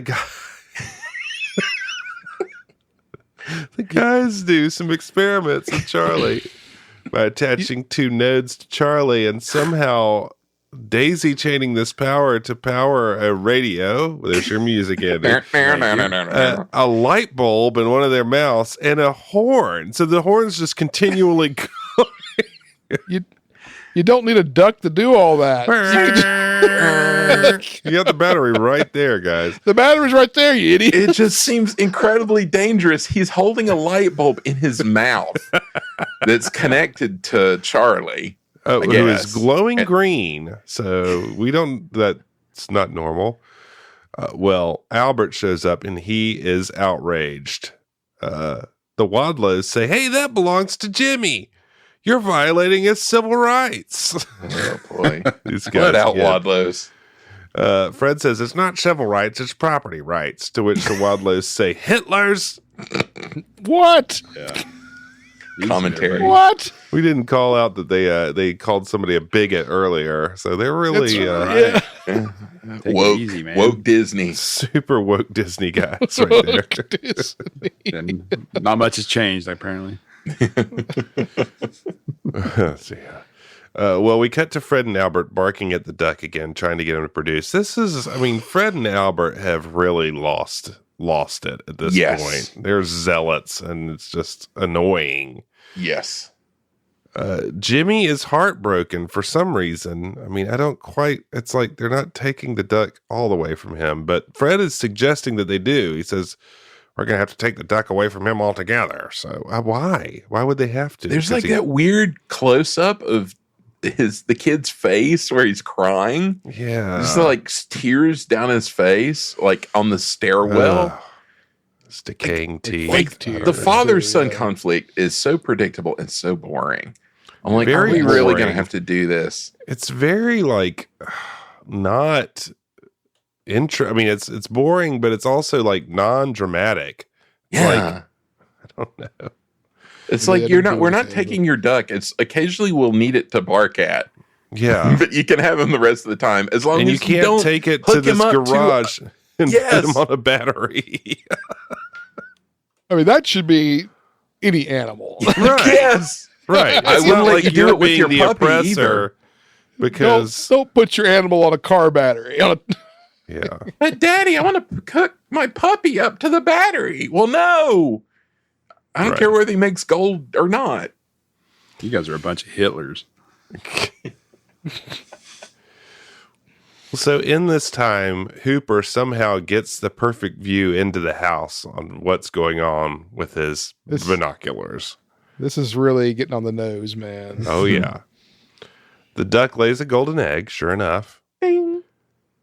Katie is upset that, the generation gap is going on. Albert's losing his way, which he really is.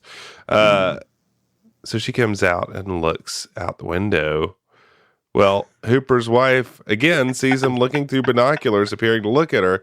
And after she yells at him, he falls out of the window onto the ground. So, I mean, he would be dead. He would be he's in a tree. He's up in a tree, and she's like on the roof, sweeping or something. I don't know what she's She was sweeping leaning out the roof there. window. Yeah.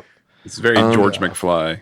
Super George McFly. But I love how Sandy Duncan is like, she's gone off to pout, but she opens the window and like leans out like she's gonna like vomit or something. Well, it looks like he's looking down her dress. Well, see, that's the where whole I thought they were gag. going to go with it. Was like, oh, well, he's looking down her dress because it's kind of all unnaturally staged. Yeah. Masher. On the nose. Just bad. Bad stuff. We cut to Jimmy out in the driveway. Hooper calls him over and offers him a new bike. The line is, oh, that's all right. I've got a present for you. Okay. He's like, I'm not supposed to go in your yard. Yeah. He's like, oh, that's okay. I've got a present for you. No. He is like the No. prototypical. Yeah, no. This is why the 80s came Reaper along alert. with the stranger danger. Jimmy's thrilled, of course, it's a new bike. And then he spills the beans without thinking about the duck laying eggs when the dog barks. So now Hooper knows for sure. I love that the kid gets on the bike and starts going, vroom, vroom. Like, what are you doing? Hooper starts barking to get the dog to lay an egg. Well, the real dog also barks, and sure enough, the duck lays an egg. Ding. Katie catches him in time, shames Hooper for trying to take the egg, quickly calls Albert and says the gig is up. Hooper She did knows. something right. She That's did right. something right. Kind of normal. Yeah. Well, now we cut back to Hooper in a work meeting where he's telling everyone that it's a duck, which the head of the meeting thinks is some kind of gangland code word. Oh, one thing I have to say, when she tells Dean Jones about that Hooper's found out, he tells Fred, Hooper's hip, which is a great line. Like, oh, you're so cool, Dean Jones, with your jive. Yeah. So they think it's some kind of gangland code word. Of course, they think Hooper has lost his mind. They want him to stop by the office to have a little chat. And somehow, incredibly, someone in the meeting had checked with the professor who duly talked to about making gold from eggs. Now, how does one explain that? Yeah. I was confused by that too. It's like, what? He's like, I just talked to a professor and said that a guy was talking about making gold from eggs. It's like, convenient. Indeed, the nuggets did appear to be the size of an egg yolk. The head finally admits that there does seem to be a certain amount of duck involvement, which I thought was an amazing quote.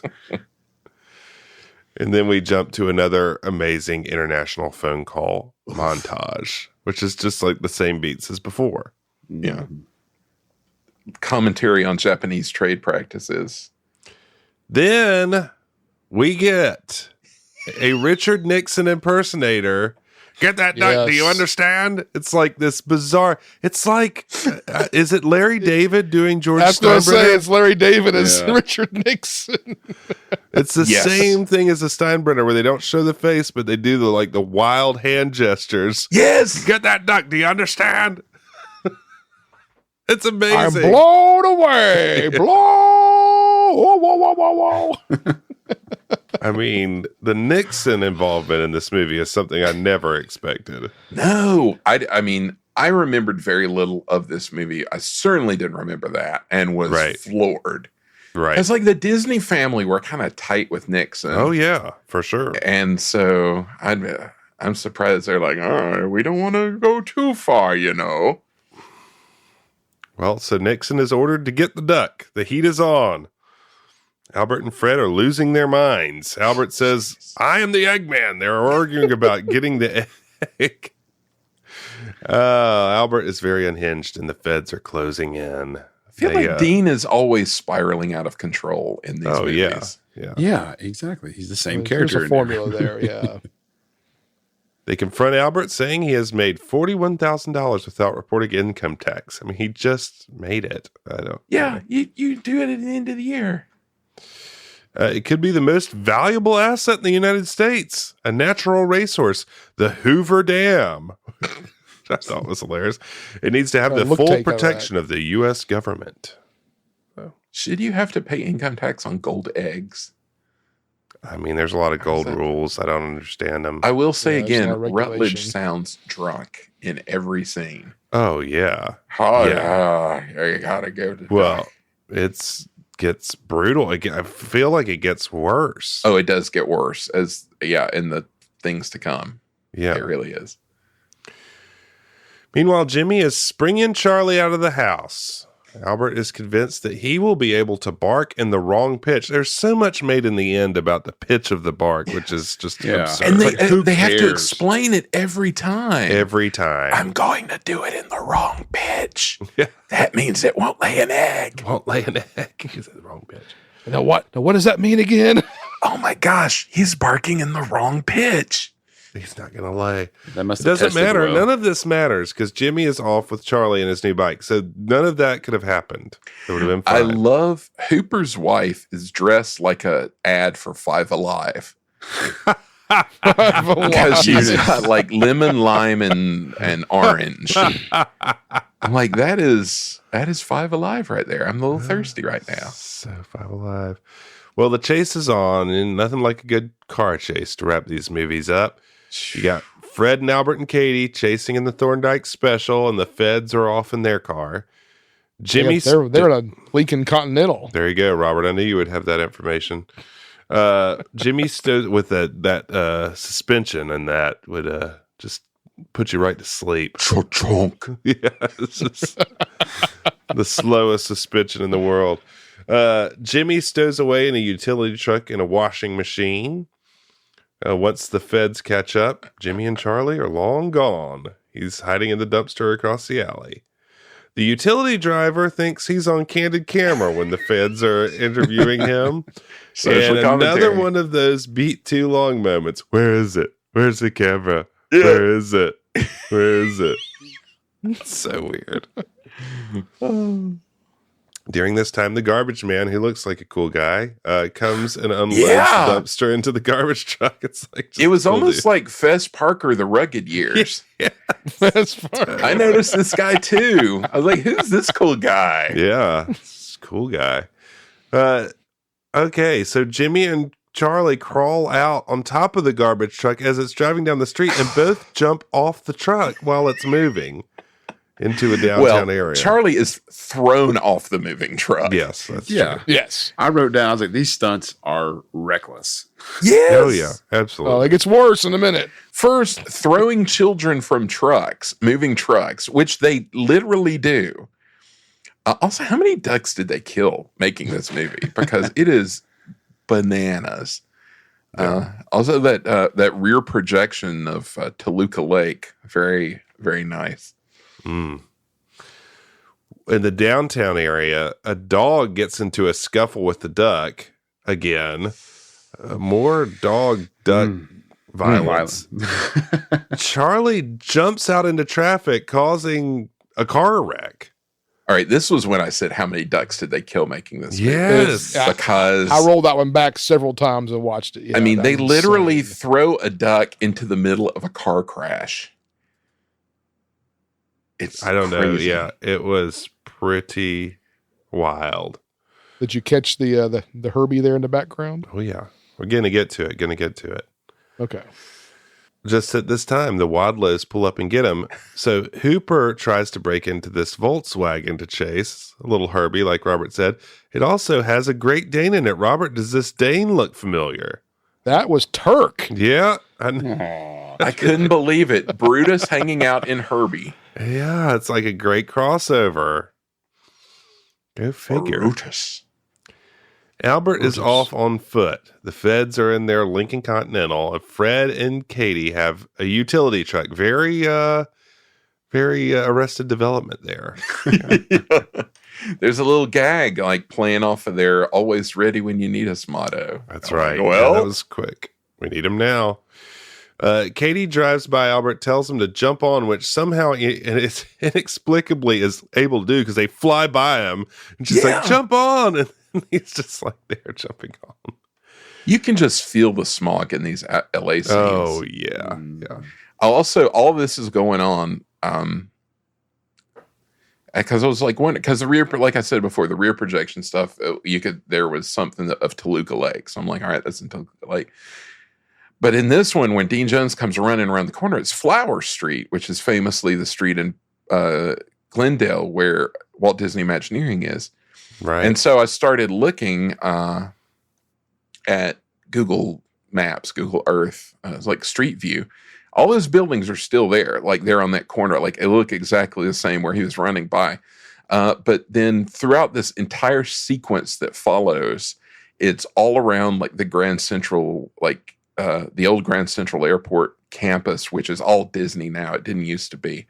But they go by like all these. There's a bowling alley they drive by, which is now an Imagineering building, but was also used as Jackrabbit Slims in Pulp Fiction as the setting for that.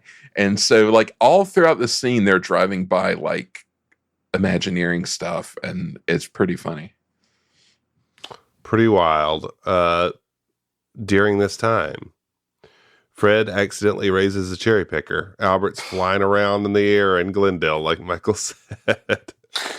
Get a lot of wackiness with Albert and the cherry picker.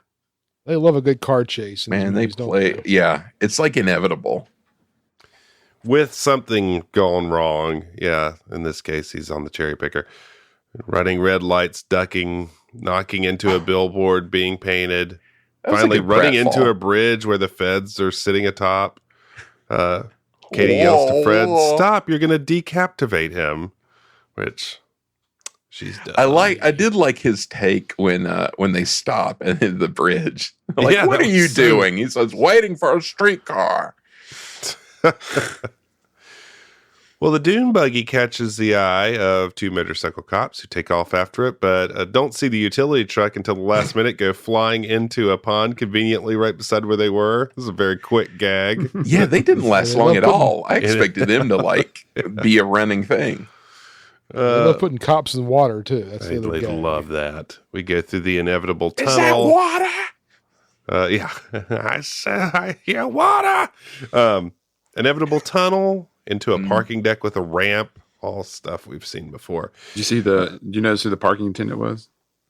That's George O'Hanian or Hanson. That's the voice of George Jetson. Oh, no way. Yeah. That's crazy. The tunnel moment is poorly executed because they don't play. Yeah. It's like they try and be like, oh, this is tense because he's going to hit the tunnel, but they don't play out. It's like they cut away and then he's in the tunnel going like, whew, that was close. Yeah. So like, this was an effect too expensive to show. They couldn't make it work. Yeah. It was like, oh, the tunnel's coming. Oh, we're in the tunnel. Yeah. Oh, that was so close. Weird. Yeah. And then those spark effects, boy. Sparks on the Fed's windshield. Animated. Yikes. The feds hit another car, get a flat tire, which is some more government commentary. Oh, of course you messed it up in the government. So only the utility truck is left, and seeing as that truck can't get the cherry picker down, Dean just jumps out on the level he's on and pursues on foot, which I thought was pretty funny. That was good. Clearly a dummy in a lot of those scenes there. Oh, yeah. Cherry picker. At this point, I was like, finally, they're off the friggin' cherry picker thing. At Well, this point, by the time we're on the roof of the parking deck, I've forgotten why they're running and from what. I had completely forgotten what was going on. I was like, this has to be the end. So thank goodness. The Wadlows stop on the top level, are off to the races to who knows where. I mean, where are they going? Yeah. Walking on roofs. Why are they running? I don't It's know. like you're basically kidnapping a child. Right. Doesn't make any sense. They inexplicably put Jimmy and Charlie on a ladder across the street, way up in the air. A ladder that looks very unsteady and is literally like bending. Yes. One of these old wooden ladders finally falls to the next level. Like, what are y'all doing? Why are you doing this to save? We've got to help this kid save his duck. We got to preserve his civil rights. Let's put him on this ladder, like matter the cost. 20 stories up. Yeah, we'll kill him, but at least that duck will be safe. Yeah. Well, Albert finally catches up with him, says, "Don't move," as he lays above the street. Jimmy says, "Go away. You just want Charlie, that's all." To which I say, probably a good point. The ladder starts to crack. Albert grabs him just in time. Nice stunt work by Jimmy there, man. Oh, yeah. I felt sorry for this poor duck because they were like all hugging and stuff and just like crunching that duck. Right. That poor duck. The feds now have Charlie, and Jimmy is completely heartbroken. The head of the feds, what's his name? What's that guy's name? Rutledge. Well, Rutledge says, we have to put Charlie under protection for his own good. This guy, he's just like drunk all the time, or what? He's in the bottle. Yeah. Not only is Charlie going, but Albert is being arrested for something I couldn't understand because Rutledge slurs his words so much. I literally could not understand what he said. I mean, it's like, we have to customize. Now we have an armored truck being transported by a police motorcade to a courthouse holding Charlie in a cage. We have a lot of fantastic reporters yelling questions, but they're all shut out of the court proceedings. They saved all their money for all these extras in this scene. I know, it's a big scene. Hooper is on the stand and claims he can make the duck lay an egg. Remember that the real dog was barking when he laid the egg, when Hooper was barking. So, of course, Hooper can't get the duck to lay. Considering he's doing it at the wrong pitch, Michael, yes. Oh, God. Everyone seems to think that Hooper is crazy. For some reason, Albert stands up and says, we need to establish the duck can lay eggs. I'm willing to accept the consequences. Now, I know there are things a darned sight more valuable to me, and looks over at Katie and Jimmy. But why is he doing it now? I don't know. Why does that make sense? I will sacrifice myself. I will put myself in jail, maybe. Just because to I show care my son. about my family. Yeah. It doesn't make any sense. About something I shouldn't be arrested for. Like, right. This duck started laying gold eggs and they arrested me. Yeah, kind of nebulous what the actual charge here is. So Albert goes over to Charlie, barks, gets him to lay the egg. One more triangle. Ding. Hooper gets the judge to open the egg, and sure enough, it's just a normal egg. It's run out. The They hopefully say. The judge throws out the case for lack of evidence. That was a quick trial, too, man. Very quick. It was a hearing. Yeah. Oh. But wouldn't they have the evidence of like all the gold that they did have? What are the, Again, what were the I guess it would help charges? to know what he were was the in trouble charges? for. Yeah. The judge goes on to give a little quaint speech about our country being based on ingenuity and enterprise, and the only shame is that he'll have to pay so much income tax on $41,000. Man. Our nation was built on free enterprise. And the government commentary in these Disney movies don't stop. Taxes. Libertarian The judge, rent is right. too high. The judge says that for such a worthless creature, this duck has caused a lot of problems. Albert says, well, it's worth a lot to him, and gives him to Jimmy. The judge says if it ever lays another golden egg, bury it. Quick. Again with burying the eggs.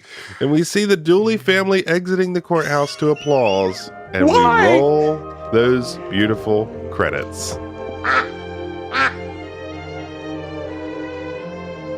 Really? Forever? Really forever, pal. One word of caution, son. If it ever lays another gold egg, bury it. Quick.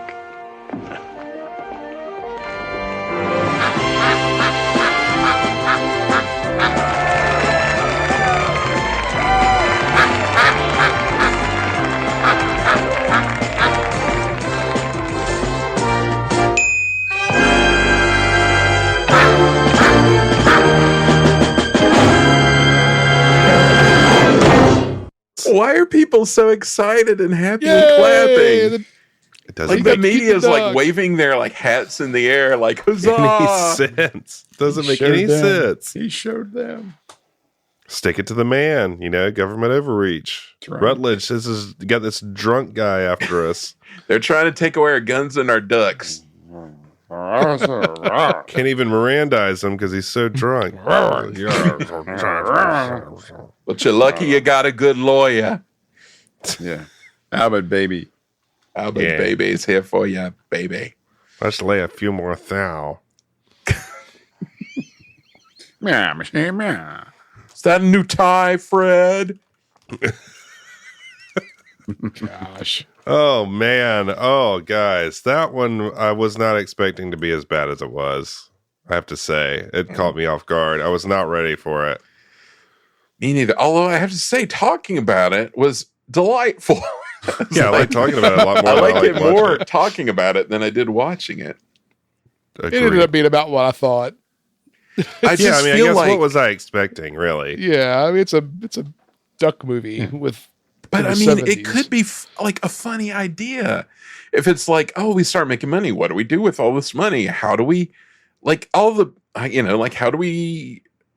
I don't know. It could have been Something. funny. eliminate the but- car chase and spend more time on like the. Yeah, like I feel like Thank you. talking See about Freaky it. Friday.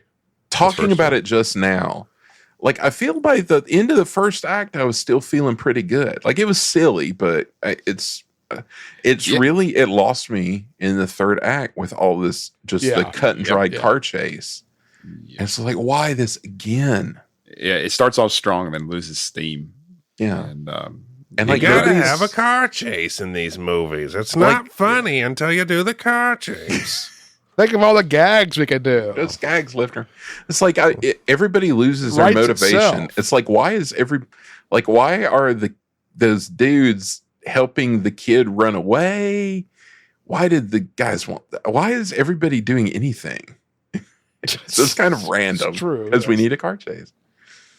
Oy. You gotta. So this time we're gonna put them up on a cherry picker, and it's gonna go through all kinds of. Think of all the things we could do. Hey boss, I know a guy who owns a cherry picker. Ah, really? Ah. Well, yeah. I think we should put this thing through our rating system using our custom scale per each episode. Robert, what's our scale for tonight? Well, I really wanted to go back to the whale again and use government overreach. I mean, it would very much apply. But we're going to stick with the government theme and for a plot. Well, I guess it wasn't a plot point, maybe a device. I don't know how you would call it, but it was there nonetheless, and it made my jaw drop. We're going to go with Richard Nixon's. Okay. I need that doc. I'm sure he would like most of the commentary on this, if I had to guess. Income tax and whatnot. So, how many Richard Nixons are we going to give this plot and writing? I'll start with you, Robert. Oh, it was. I'm going to go with a 2. It's not an F, but it's certainly not a C, not a passing grade. Yeah. I'll agree with that. I'll just throw in my 2 here and we'll pass it over to Michael. Yeah, I leave it. I'm trying to like level myself because I feel like after Unidentified Flying Oddball, which was so bad, I know I overcompensated for Freaky Friday. I know I went too high. So I'm trying to center myself. So I'm going to say 2. I mean, again, started strong, but then they just, man, phoned it in so bad. Yeah, I mean, Well, I don't know why I'm giving it it's a the 2, formulaic- really, but I'm going to keep with it, too. It's just the formulaic car chase. That's. I mean, there were enough like funny lines that There were some it funny gives me lines. more than a 1 Yeah. for me. Yeah. Andy? I'm struggling because, strangely enough, I kind of want to give it a 3. I don't know why. I wouldn't hate. It's not that I think it deserves a 3, but I'm just trying to, like Michael said, I'm just trying to think of things in perspective. I can't give it a 3. It's got to be a 2, but I don't think it's as bad as like a full, like a low 2. I want to say like a 2.5, but we'll go 2. I would agree with that. I would absolutely agree with 2 that. Dick Nixons. I thought that the premise was a lot better than a lot of the movies we've seen, and like some of the one-liners were really funny. Yeah. The setup was funny. I mean, certainly a lot funnier than the setup for Flying Oddball. Or like Boat Nicks, like that was, yeah. Anyway, we'll move along to casting and acting. I'm going to give this to Michael. How many Richard Milhouse Nixons do you give this? This one's tough for me. This was the one thinking about I had the hardest time figuring out because, I mean, I think everybody's pretty well cast. I mean, everybody's pretty spot on for like what they're going for. And it's not like anybody didn't, I mean, like Sandy Duncan is ridiculous, but that's how that character's written. And she like sells it, the ridiculousness. And I mean, I didn't like Sandy Duncan growing up, and I think it's because I saw her in all these movies and thought that she had to be just a total like moron. Right. So, but I mean, I think she does what she's asked. And you know, I like seeing Dean Jones anything, and all those like government guys are kind of perfect. So I'll give it like a 3.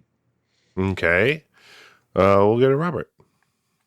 I'm going to echo Michael and give it a 3 as well. I mean, it's nothing's bad. It's probably the weakest Dean Jones movie I think we've seen. Yeah. Yeah. But it just is what it is. It's just middle of the road. I think I'm going to go a little below that. I do think it's the weakest Dean Jones. I'm just going to give it a 2 because there were things I was like Fred and the kid. There's just they enough did find stuff that ginger like, kid though. That yeah, that's true. That's true. That's what I was going to say. I was going to say Strong. Eddie almost brings it up to a 3 for me, but That's I'm right. going with a 2 as well. All right. So we'll go to production value. I'll start this off. I'm going to stick with my 2 on this. You know, as much as I love Buddy Baker, I even had Walter Sheets on the music with him. So many good people. I just did not think the production was very good on this. And, it's all that lovable backlot, but the backlot was looking rough in some of this. Mm-hmm. Of course, special effects were just nothing. So I'm going to give it a 2, and we will jump to Andy. Yeah, I agree. There was nothing special about any of the production stuff, so 2 feels appropriate. All right. And Robert. The music's pretty unremarkable, and I can't go above a 2 either. So What I'd about like to that give it a phone 3, call effect? I mean, I'd give it a 3 for there's that one. There's one. All the weird look takes. Yeah. I mean, Well, yeah, if we had turn to camera takes. I mean, some of the choices the director made. But if we had a look take section, that would get really high marks on this. I feel like the Nixon portrait look take. yes, One of the best. And Michael, what do you have for it? Yeah, I'll give it a 2 as well. I do have to say, I really like the set of their house. Like, I love, like, as Emil Curry doing the set design. Oh, and man, I you love, can't like, do the wrong. decorations in that house. Like, all that, first, just that, like, mid-century stuff, but all that weird psychedelic. Like, the psychedelic posters almost make it a 3 for me. They're so ridiculous. And also the women's costumes. Sandy Duncan wears some ridiculous hats. yes. And almost a 3 for the 5 Alive like house coat too as well. Well, they totally they gave her all the costumes and didn't give Dean Jones anything. Yeah. Thinking that Another robe and production thing slippers. I really liked that I didn't mention when we were talking about it was, like, I don't know how they did them, but like the egg effect was really good. Like the gold eggs. Oh yeah. Like, I don't know how you make a fake egg with like stuff in it, but that was an oddly like satisfying effect. I don't know. But like the rest of the stuff, I mean, it felt like a small movie, and like all that rear projection stuff was pretty rough. So I'll give it a high 2 for some of the aesthetic stuff. All right, and we will stay with you for entertainment value, Michael. Yeah, I'll give it a 2. If it is finished stronger, I would feel completely different. I'm going to agree with that. I'm going to stick with my 2s. Just 2s all across the board for this one.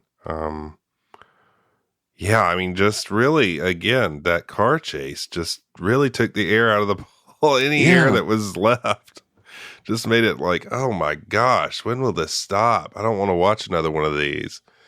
Robert, what do you got? Yeah, I mean, it's same thing. I mean, the ending especially was just, I mean, you warned me. Yeah. Going in, but yeah, 2 for me, no question. I mean, it's not bad, not F, but I probably won't watch it again. Andy, we'll end with you.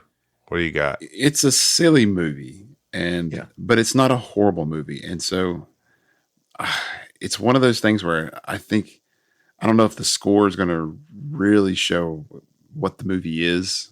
I think we'll probably end up coming out lower than probably it needs to be. But I think I agree with you guys. Everything about it. I mean, it starts off strong, then just fades quickly. At times, I think Dean Jones is great. Then other times, I'm like, this is rough. This is hard to watch. So I'm going to go with a 2 as well for my entertainment value. 2 Richard Nixons. I think Andy makes a great point, though, in that it is a silly movie. It is like basically a kid's movie. And, I think we may be undervaluing it for what it actually is. It is, Yeah. But, my kids and I would watch it again, like for all the silly stuff, but, tune out during like the car chase stuff. But I was trying to think, like, what do you think what would have been a more interesting way to go? Because I was like, what if they went through like increasingly zany things to try and figure out how to get it to keep laying gold eggs? I mean, I think the best thing, instead of the government trying to get the eggs, like some kind of antagonist that's like trying to steal the duck. Yes. That's not the government would have made it a lot better and opened up a lot more opportunities for like getting away, Hawk. Sneaking around. Yeah. Like a rich guy, that would have been good. I don't know. I think having some sort of device or like a system, like when they're trying to figure out how to, make the duck lay eggs and industrialize it, so to speak. Like it's in a hen house, so to, it's laying eggs and they're trying to figure out how to, just something to try to add some zaniness to it. It needs an Alonzo Hawk. That's what it needs. Yeah. It needs that type of character who's going to... That's it. Yeah, they need to go to like some sort of, rich guy and say, we got this thing here, this way of making money. It's the best way to go about it. Right. I mean, that would have totally changed the vibe of the movie. I think that would, especially if it's Alonzo Hawk, then you're gold. And you could have the Treasury guys too, like trying to figure out what's going on for just a little extra added comedy stuff. And it be like they're not the guys like in the car chase. In the car chasing. Because the Treasury Department would not do that. Because that's ridiculous. No. Right. Like they know where you live. Right. Why wouldn't they just go there and wait? So weird. The Hawk would have made it so much because he would have given that element of sleaziness and like shadiness to it as well. They could have played off of. Put him on ice. Yeah. Good notes, guys. Let's punch this into the computer of war tennis shoes, see where we're at. Seems pretty low. Robert, how many Dick Nixons did we get for this? We've got a total of 2.13 Dick Nixons, which puts this one there at number 27 out of 31. Yeah. just ahead of Boatniks Yep. and right behind Fun and Fancy Free. Yeah, I would agree. It's above Boatniks. Oh, yeah. Yeah. Yeah. Well, there you have it. Pretty low from us. What did Leonard Maltin have to say, Michael, about the $1 Million Duck? Well, let me tell you, Leonard Maltin in his movie guide gives it 2.5 stars out of 4. Calls it predictable. Basically just gives a summary of the plot. Doesn't really opine much. Some other people did opine. This was famously the first movie that Gene Siskel ever walked out on in his role as a critic. Wow. He walked out. The first time he had ever done that. He only did it 3 times in his career, and this was the first one. Roger Ebert called it one of the most profoundly stupid movies I've ever seen. But you know who did love it? The Golden Globe, the Hollywood Foreign Press Association, gave it 2 nominations for Golden Globes. Dean Jones for Best Actor in a Comedy or Musical, and Sandy Duncan for Most Promising Newcomer. Wow. Huh. All right. Golden Globe time, man. nominee, $1 Million Duck. Wow. Well, there you have it. Anything else we want to say before we leave this duck behind us? Ding. This is one of those movies that I really wish was better because I think it's a funny idea. I thought it was going to be better too. Like all the ingredients are there. It just, I mean, I guess, well, although I said earlier that it was what I thought it was going to be. But Right. I mean, I guess I was expecting more zaniness. That's what we thought it were. But, oh well. Well, it's just one more episode until we unveil our big season finale. Robert, traditionally, this episode, the penultimate episode of the season, is featured dogs in the plot. We had Nettie Gann. Last year we had Lisbeth and Old Yeller. Are we sticking to this formula this year? Boy, are we ever. This might be the single biggest dog movie Disney ever made. It might be one of the top ones ever made, period. Balto. 101 Dalmatians. Well, now you just you ruined me, Andy. That was bigger. That was bigger. It's got an all-star cast. We got Paul Frees. We have Annette. We have Fred McMurray. Our favorite, the late, great Tommy Kirk. My son will be excited to see Tim Considine. I think that's how you pronounce his last name. Also R.I.P. recently. He was in the war epic Patton.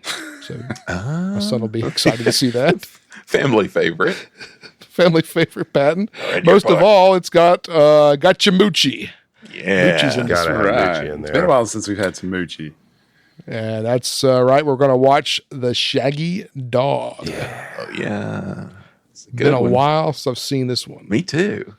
I watched it pretty recently. I'm excited to watch it again. Never a seen very, very significant, like historically significant movie for the studio. So looking forward to that. Let me guess. It's about a dog with a lot of hair. It's That's comedy. It's all Has a lot of money. Yeah, it's a lot of money. What drives- if Elizabeth Cersei was the duck wrangler on $1 Million Duck? Well, that would explain some things. come on, Charlie. Let's go. That's not going to hurt. We're going to throw you into the street. This time we're going to get all the ducks and put them in a little pond. It'll be a nice little break for them. Now what you got to do is throw him off a truck. Throw him off the truck, Travis. That dog's not going to hurt him. Just put him in the swimming pool with it. Now you throw that He's yellow just dog playing. in the pool with.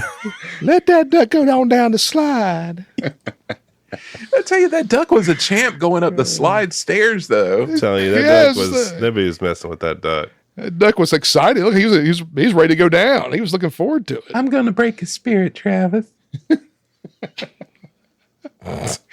Don't shoot that duck. Oh, man.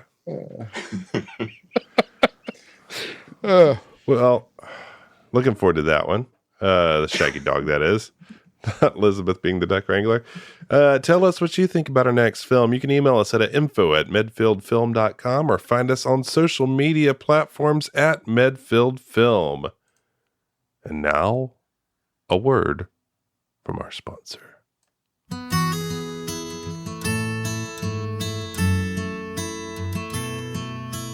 In my mind, I'm gone to Carolina.